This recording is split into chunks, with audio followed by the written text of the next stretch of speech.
Welcome to the Slop Farm. Enjoy the video. In this video, I will explain how to take out time limits on your iPad, making it easy for you to adjust your device settings. To begin, open your iPad settings application, which looks like a gray gear icon. Once inside, scroll down the menu on the left side until you locate and tap on Screen Time. You will likely be prompted to enter your 4-digit screen time passcode here, so please have that ready. This initial step grants you access to all the time limit controls.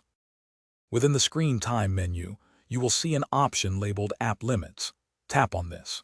Here, you will find a list of all applications or categories for which you have set time restrictions. Select the specific app or group you want to adjust. A new screen will appear, offering you the choice to delete limit at the bottom. Tapping this will instantly remove the time restriction for that particular application or category, giving you unrestricted access to it. Next, let's address the downtime feature, which can prevent you from using certain apps during scheduled hours. Go back to the main Screen Time screen and tap on Downtime. You will see a toggle switch at the top. Simply tap this switch to turn downtime off.